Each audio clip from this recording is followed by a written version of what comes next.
მატჩი ბოლნისის სიონსა და ფოთის კოლხეთს შორის თამას სტეფანიას სახელობის სტადიონზე გაიმართა. სტუმრებს საუკეთესო 8 გუნდში მოსახვედრად ერთი მოგება სჭირდებოდათ. პირველ ნახევარში გუნდებმა ერთადერთი სახიფათო მომენტის შექმნა შეძლეს. ბოლნისელთა მეცხრე ნომერი გიორგი ჭანკოტაძე მთელი ტაიმის განმავლობაში აქტიურად გამოირჩეოდა. მე-40 წუთზე ფოთელთა საჯარიმოში შეიჭრა და უძლიერესად დაარტყა. ნადირაშვილმა შვენიერი რეაქცია გამოავლინა და ბურთის მოგერიება შეძლო. შეხვედრის მეორე ნახევარმა დაძაბულ, მაგრამ სანახაობრივად ნაკლებ საინტერესო ბრძოლაში ჩაიარა.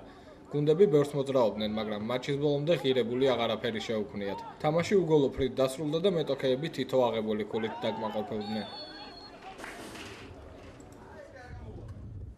ყველანაირად ვეცადე პირველი ტაიმის შემდეგ რომ რაღაც გადამეწყო გუნდი და მოგებაზე გვეთამაშა, მაგრამ აშკარად მეორე ტაიმი ჩაგვივარდა პირველთან შედარებით, უბრალოდ უფრო ფლობდით რაღაც უპირატესობას და მე მგონი ფრე ლოგიკური შედეგი იყო და ვნახოთ შეიძლება ამ კულამს რაღაც გავლენა იქონიოს სატურნიროს სრულზე. არ ვიცი ახლა სხვა შედეგები როგორ დამთავრდა, მაგრამ მაინც კიდე გვაქვს შანსი რომ ბოლო თამაში ქუთაისის ტორპედოსთან გამარჯვებისთვის ვიბრძოლებთ და ალბათ გადავწყვეტავთ ამაცანას 8 გუნდში შესვლას. ახალი შექმნილი გუნდია და რა თქმა უნდა დრო გჭირდება იმისთვის რომ ცოტა შევთამაშდეთ და ფეხბურთელები ყავს კიდე ტრამირებული რეხვიაშვილი და ესეთი ფეხბურთელები ყავს რომ მეც იმედია რომ ჩადგებიან უკვე უფრო წინ განსაკუთრებით უფრო მეტი ხარისხი